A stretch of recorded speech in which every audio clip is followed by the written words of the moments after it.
नमस्कार दोस्तों, स्वागत है आपका अपने YouTube चैनल पर। दोस्तों उम्मीद आप स्वस्थ होंगे, मस्त होंगे, अपने पढ़ाई में व्यस्त होंगे। दोस्तों स्वागत है आपका अपने डेली करंट अफेयर्स के सेशन में। दोस्तों इस सेशन को शुरू से अंत तक देखा कीजिए और इसे सुबह में ही देख लिया कीजिए, ताकि सुबह सुबह जगने का भी अभ्यास आपका बना रहे और प्रैक्टिस भी अच्छा रहे, ताकि आपको कोई भी काम करने में मन लगा रहे। तो इसीलिए आप उसे सुबह में ही देख लिया कीजिए, ताकि इसका फ़ायदा आपको मिल सके। और शुरू से अंत तक देखिए, इस वीडियो को लाइक ज़रूर कर दीजिए, शेयर कीजिए, ताकि ये मैक्सिमम लोगों तक पहुँच सके।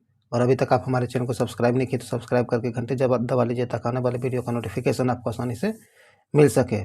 दोस्तों इस सेशन का सबसे ज़्यादा इम्पोर्टेंट बात ये होता है, एक दिन पहले का हम लोग रिवीजन करते हैं या फिर करंट अफेयर्स जो होता है उसे हम लोग देखते हैं। तो ये इस तरह से आपका रिवीजन भी हो जा रहा है और नई जानकारी भी मिल जा रही है। तो ये काफ़ी ज़्यादा इम्पोर्टेंट सेशन है, इसे मिस नहीं कीजिए, शुरू से अंत तक जरूर देखा कीजिए और प्रत्येक दिन सुबह में ही देख लिया कीजिए। तो चलिए हम लोग ज़्यादा टाइम नहीं गवाते हैं, इस सेशन को आगे बढ़ाते हैं। आइए, कहता है कि महिला टी20 वर्ल्ड कप, क्या है, महिला टी20 वर्ल्ड कप 2023 का खिताब ऑस्ट्रेलिया ने जीता। इस टूर्नामेंट का आयोजन किस देश में किया गया है? तो इसका आयोजन जो है आपको दक्षिण अफ्रीका में, कहाँ, दक्षिण अफ्रीका में किया गया। ध्यान रखिएगा, इसकी मेजबानी जो है दक्षिण अफ्रीका के द्वारा किया गया था। और जीता किसने? ऑस्ट्रेलिया ने। ये ऑस्ट्रेलिया का छठा अवार्ड है, क्या है, छठा सीरीज है जो जीता है टी20 महिला वर्ल्ड कप। ध्यान रखिएगा।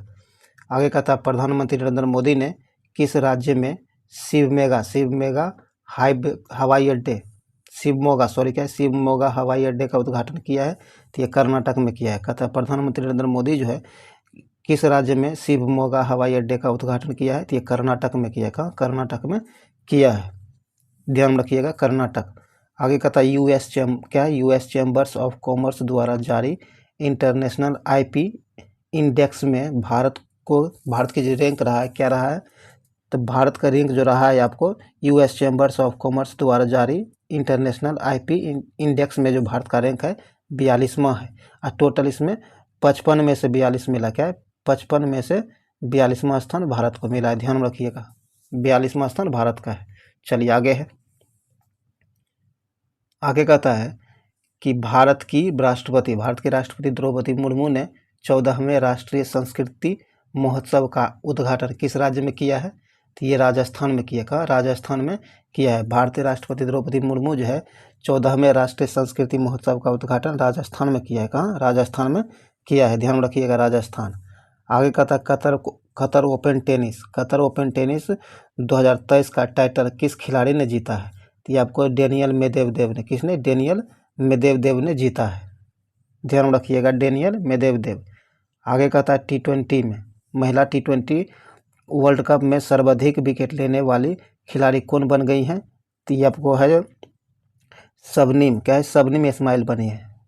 महिला टी20 वर्ल्ड कप में सर्वाधिक विकेट लेने वाली खिलाड़ी बनी है शबनीम इस्माइल। ध्यान रखिएगा।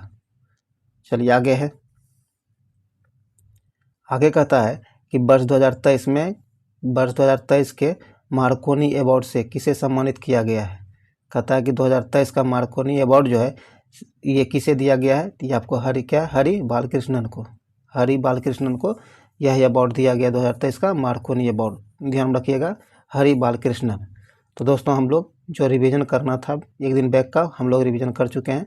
उम्मीद है आप इससे आपको भी ध्यान में आ गया होगा, ताकि इसका फ़ायदा आपको मिल सके। और इसी तरह आप हमें डेली फॉलो करते रहिए। इसके लिए आप हमारे चैनल को जरूर सब्सक्राइब कर लीजिए, घंटे दबा लीजिए, ताकि जब भी वीडियो अपलोड किया जाए इसका नोटिफिकेशन आपको आसानी से मिल सके। तो चलिए, हम लोग रिवीजन तो कर लिए हैं, अब आगे सेशन देखते हैं। कहता है, राष्ट्रीय विज्ञान दिवस, क्या है, राष्ट्रीय विज्ञान दिवस 2023 की थीम क्या है? कहता है, राष्ट्रीय विज्ञान दिवस जो है ये आपको 2023 की थीम क्या है? सबसे पहले तो आपको 28 फरवरी को मनाया जाता है, और 2023 में जो मनाया गया इसका थीम क्या है ये आपको बताना है। तो इसका थीम है आपको global science for global well-being, क्या है, वेलविंग। यहाँ बी नंबर से आंसर हो जाएगा। आइए देखते हैं। कहता भारत रत्न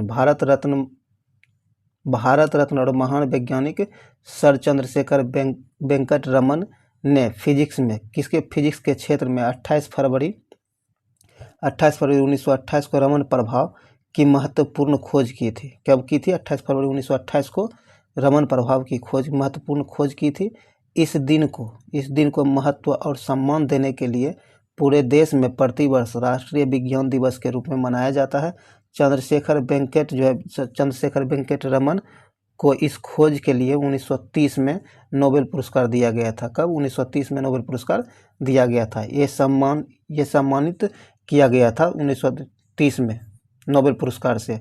और राष्ट्रीय विज्ञान दिवस 2023 की थीम जो है ये है आपको वैश्विक कल्याण के लिए वैश्विक विज्ञान। क्या है? वैश्विक कल्याण के लिए वैश्विक विज्ञान। ये हिंदी में है और इंग्लिश में global science for global wellbeing है। ध्यान रखिएगा, ये आपसे आगामी एग्जाम में पूछे जाने की संभावना प्रबल है, तो आप इसे ध्यान में जरूर रखिएगा। तो यहाँ बी नंबर से आंसर हो जाएगा।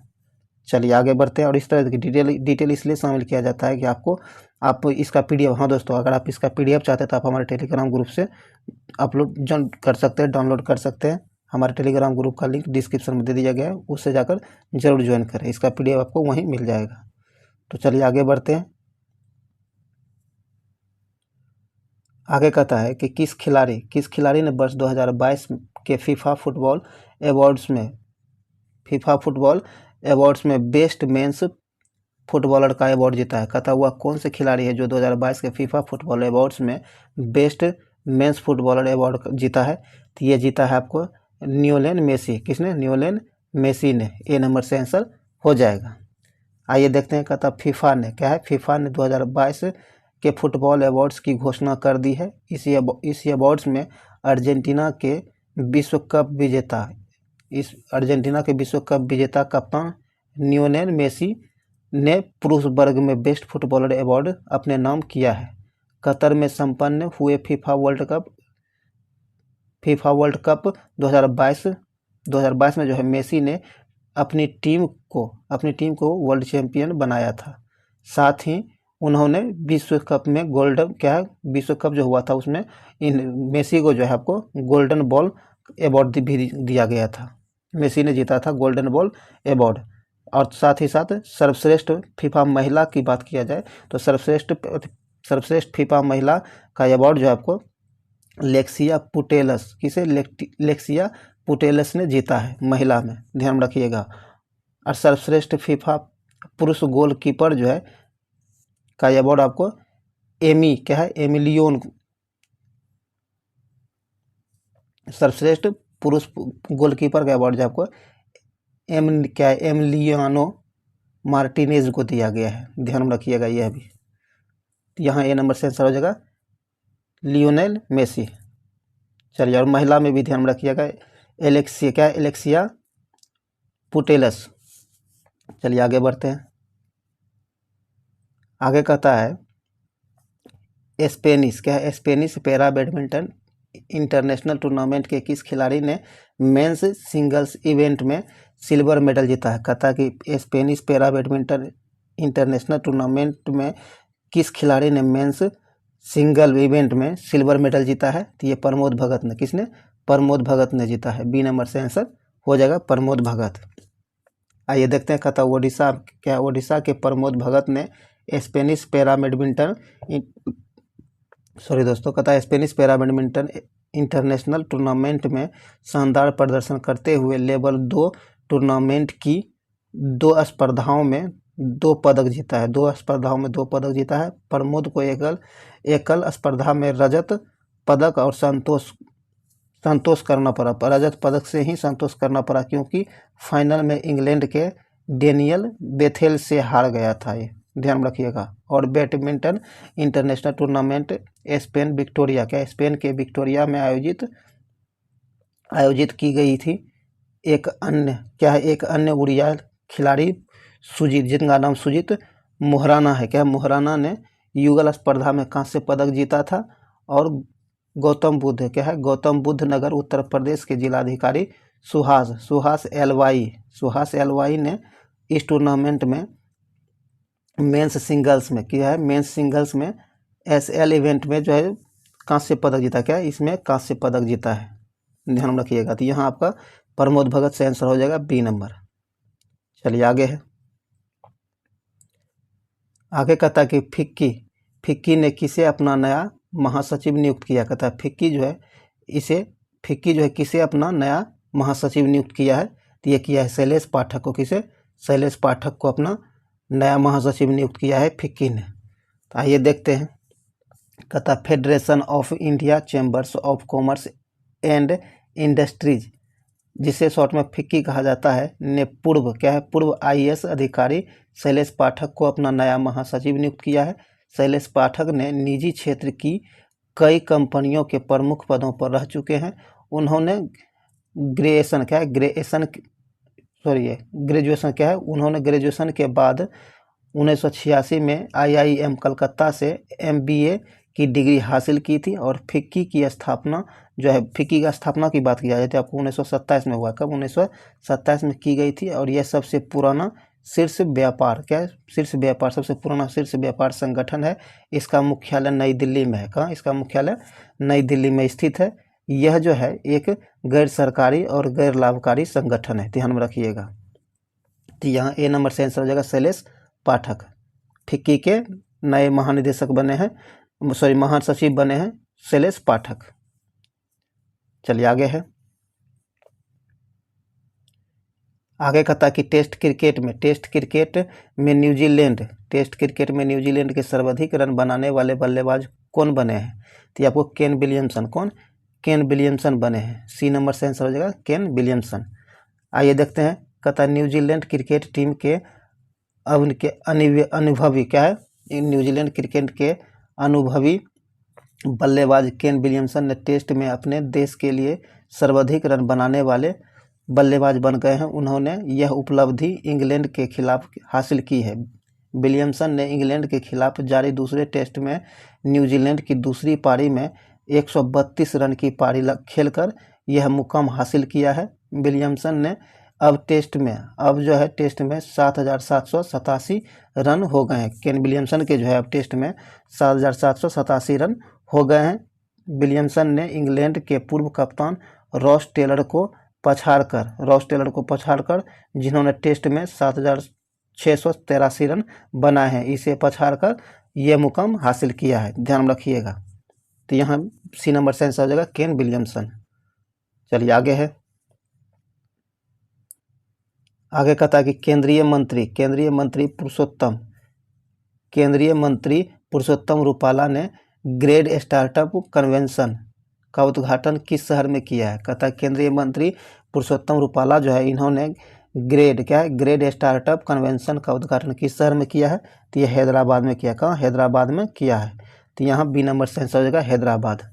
आइए देखते हैं। कहता है केंद्रीय मत्स्य पालन पशुपालन और डेयरी मंत्री पुरुषोत्तम रूपाला ने हैदराबाद में एक कन्वेंशन सेंटर में पशुपालन और डेयरी में ग्रेड स्टार्टअप कन्वेंशन का उद्घाटन किया है।